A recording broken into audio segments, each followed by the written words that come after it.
Welkom graad 12's. Soos beloof is ons besig met toneel 3 van bedryf 1 van Poppy die drama. Hier begin dinge nou baie moeilik raak vir Poppy. Goed, die lewe wat sy aan gewoond was, is nou besig om drasties te verander. Drastical changes. En in hierdie tyd het daar nou 'n nuwe wet uitgekom, 'n new law. En dit het tot gevolg gehad dat Xhosa vrouens en hulle kinders moes wegtrek uit Lambert's Bay. Net die werkende mans kon agterbly. So immediately, here we are again confronted with this split that is going to take place. Mosie was baie ontsteld. Onthou, Mosie is nou Poppy se een broer.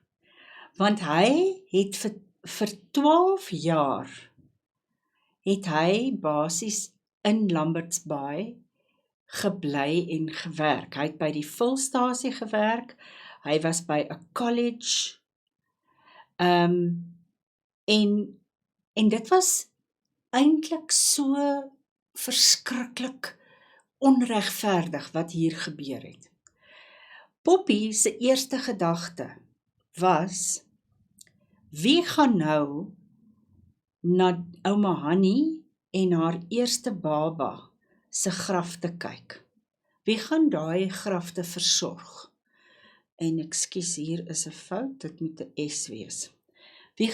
Who's going to look after the graves of ouma Hannie and her first child? And here now, if you think about a municipality, dit was nou deel van die amptenare.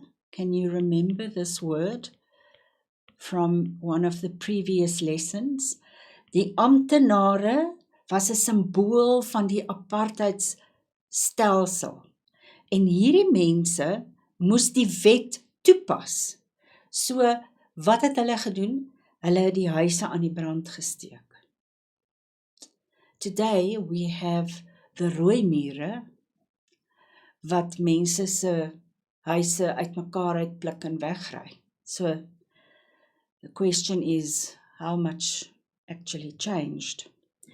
Die polisie, weer, amptenare, dra hulle goed uit, en wat gebeur? Die kinders staan en kyk. Hulle sien alles gebeur. Now this is really important to remember, guys, because this is also one of those threads that go right through. Die kinders staan en kyk. The children see the violence. They see the people breaking, destroying things that are dear to them. Goed. Hier word ons nou bewus van hierdie dorp in die Kaapse vlakte, Nyanga. Nyanga was nie die enigste een nie, maar dit was 'n spesifieke plek vir swart mense. En in 1955, toe gaan Mama Lena Mbatane, dis nou haar tweede man, Wiki, Plank en Mosie, so Poppy se 3 broers, gaan toe en hulle gaan trek in Nyanga. Poppy bly agter by Stone. Sy het net gevoel, sy wil hom nie alleen los nie.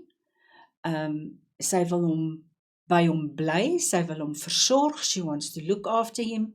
He was such a neat and tidy man, well looked after, and she wanted to play her part in that. Die volgende jaar, just the next year, Poppy left Lambert's Bay.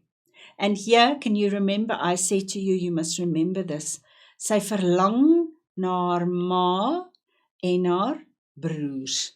Weer een van daai goue drade wat deur die storie loop. Sy het baie alleen beginne voel. She felt very alone. She was alleen in die straat. All the other houses in that street was destroyed. She herself was once caught and put into a police van. So the result of that was she didn't feel safe anymore in Lambert's Bay.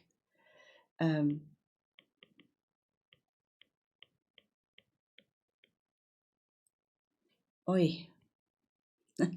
Skiet julle. She did not feel safe anymore.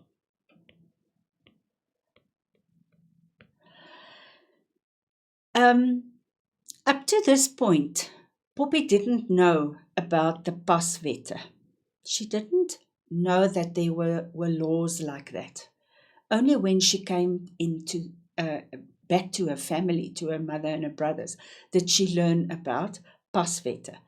And the whole issue of the paswette is probably the one single thing that influenced Poppy's life the most, as we will see. In hierdie toneel kry ons te doen met hartseer, sadness en magteloosheid. She feels as if she can do nothing. She's got no power. She's disempowered. Die familie is verdeel. Onthou, pa Stone is op Lambert's Bay. Ma Poppy met haar kinders is nou by haar broers en by haar ma. So man en vrou kan nou nie meer saamleef. Daar's absolute trauma, die trauma waardeur hierdie mense is, van om te sien hoe hulle huise vernietig word, hoe die huise afgebrand word, hoe hulle goed uitgegooi word. Dit skep 'n gevoel van simpatie by die gehoor, empatie. You feel for the people that has to endure this. And then of course the climax of this whole sadness is the fact that Poppy and Stone cannot live together anymore. They were forced to live separate lives.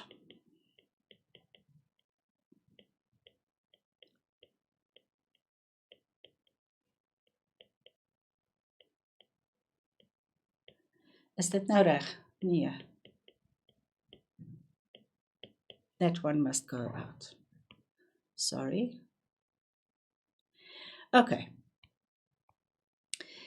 So dit is wat ons nou leer in toneel 3. Kom ons vat gou saam.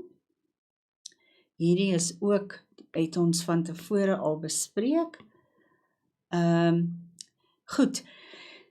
Die simboliek wat ons hier sien, is weer eens die hele ding van die apartheidsregering, bloedvergieting, people are hurt, and violence. The burning homes, remember, it's all a symbol of this political system that is creating so much heartache. Graad 12's, as ek julle weer sien, dan praat ons oor toneel 4. Dankie.